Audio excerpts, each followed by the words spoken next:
In this lesson, we will examine how to simplify square roots. At the end of the lesson, you should be able to answer, how do I simplify irrational square roots?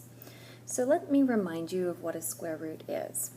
And to understand it, consider what 4 squared, or 4 to the second power, is. That is equal to 4 times 4 if we expand it, which is 16.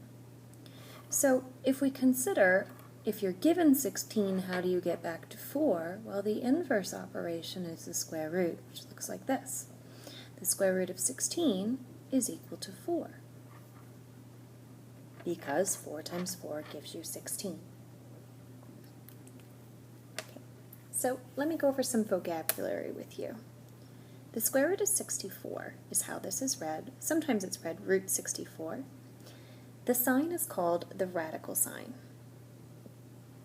And it's a radical sign because we have more than just square roots. We have cube roots and fourth roots and higher roots. But this sign is called a radical sign, whereas the number beneath the radical sign is called the radicand. So in this case, 64 is known as the radicand.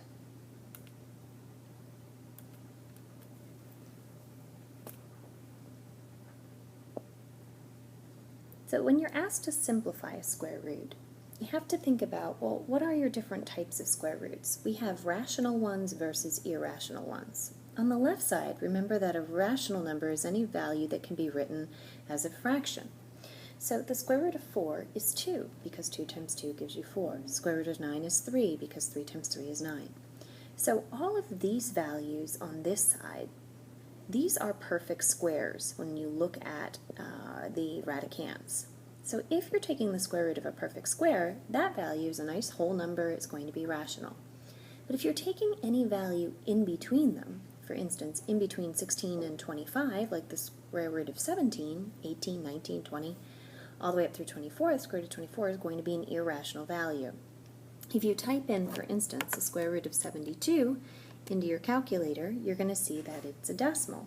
It's approximately 8.48528, and it keeps on going, and it does not repeat by the definition of an irrational number. So when you're asked to simplify a square root, I do not mean tell me what the decimal value is. Instead, you're going to write it as a product, something like 4 root 3, or 4 times the square root of 3. Okay, so let's talk about how we do that. So let's actually look at simplifying the square root of 72. There are several ways to do this, and one way is to go down to the prime factors. And how we find the prime factors would be quickly make a factor tree. 9 times 8 is 72. These are both composite. 3 times 3 is 9, so I always circle my prime numbers. 8 is 4 times 2. 2 is prime, so I circle it. And 4 is equal to 2 times 2. So this tells me that 72 is the same as the product of these values multiplied together. So what I like to do is I pair them up. I write 2 to the second power times 2, I have one that's kind of an odd one out, and then I have a pair of 3's, times 3 to the second power. And the reason I do that is because I can take the square root of anything to the second power. They are inverse operations, they undo each other. So I'm going to kind of show you an intermediate step here. I'm going to break this into 2 separate square roots. 2 squared times 3 squared. I'm taking the 2 that I'm going to be able to take the square root of. Whereas the square root of 2, this one here, I'm going to write over on the right. And the reason I do that is because the square root of 2 squared is 2, the square root of 3 squared is 3. It comes out as 2 times 3, but I don't know the square root of 2, that's irrational. So what I can do is then multiply 2 times 3 and get 6 square root 2, 6 root 2, is equal to the root of 72. And one thing that you could do in your calculator to check this is type in 6 times the square root of 2 in the calculator, and you'll see that you get that same decimal of 8.485. So you know at least that you didn't make an error when you were simplifying. All right, let's do a few practice problems. Root 20. So I'm going to quickly make a factor tree. That would be 4 times 5. 5 is prime, and 4 splits into 2 and 2. So what I do is I split this up. This is going to be the root of 2 squared times 5. So the one that I can take the square root of is this one here. The square root of 2 squared is just 2. so that is no longer underneath the radical sign. Square root of 5 is irrational, so this is equal to 2 root 5. Let's look at one now that already has a coefficient, negative 3 root 45. So I'm going to look at 45 and break this down. My primes would be 3 times 3 times 5 is equal to 45. So this is equivalent to negative 3 times the root of 3 squared times 5. Now if it makes more sense to you, split this into two separate square roots here, where we have square root of 3 squared. So I can take that square root, so it would be just 3, just the base. Square root of 5 is irrational. My final answer, when I multiply the coefficients together, would be negative 9 root 5. Now, let's consider what happens when you have a variable underneath the radical sign. Well, I talked about how the square root and squaring something are inverse operations. So what happens is the square root of something squared leaves you with just the base. This and this would undo each other, leaving you with just x. So what about when I have x to the 6th power? Well, there's a couple ways to think this through. This would be equivalent to, if I break it into pairs, x squared times x squared times x squared, because there would be 6 of them, where I would keep the base and add my exponent. So 2 plus 2 plus 2 would give me 6. So I can take the square root of each of these, giving me x times x times x, which is x cubed. Now, what some people end up noticing is, well, what we're actually doing, a way to bypass this middle part would be just take your exponent and divide it by 2. So that would be an x to the 3rd power, 6 divided by 3. But what happens when you have an odd exponent, like in number 6? What I would do is, again, at first you could maybe break it up into pairs. So this would be an x squared times x squared, and then I'd have 1 left over, next to the 1st power, because 2 plus 2 plus 1 would be x to the 5th. So I can take the square root of anything that's raised to an even exponent, so this would be x times x, and then this x here stays beneath the radical sign, for a final answer of x squared times the square root of x. Okay, so let's combine plain old numbers and variables now. So root of 24x squared, I'm going to do a factor tree for 24, which would be 8 and 3, 4 and 2, 2 is prime, and 2 times 2. So when I pair it up, this would give me the square root of, I'd have 2 squared times 2 times 3 times x squared. I'm going to be able to take the square root of anything to an even exponent, the ones I just highlighted. So they will come out to the front, 2 times x, root.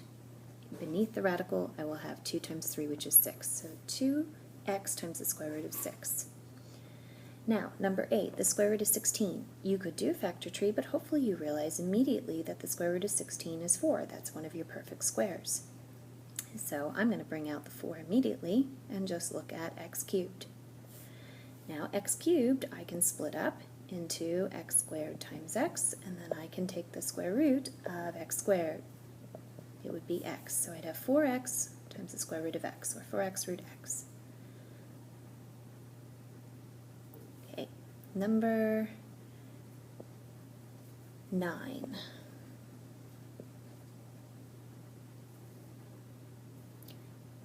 Square root of 80 x cubed. So I'm going to do my factor tree for 80, which is 20 times 4, 2 times 2, and then 10 times 2, 2 is prime, and 5 times 2. So I'm going to pair this up. This gives me, I have, let's see, 2 sets of 2, so I've got a 2 squared times a 2 squared times a 5 times x squared times x would be x cubed. Now, what comes out then would be anything raised to the 2nd power. So I'd have a 2 times x out front, and the 5 and the x stay underneath. So my final answer is 4x root 5x.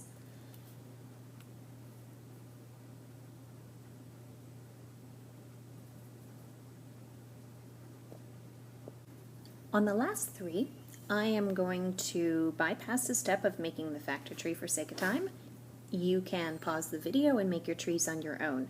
This gives me 5 squared times 3 times a squared times b squared times b. So I've separated this into pairs.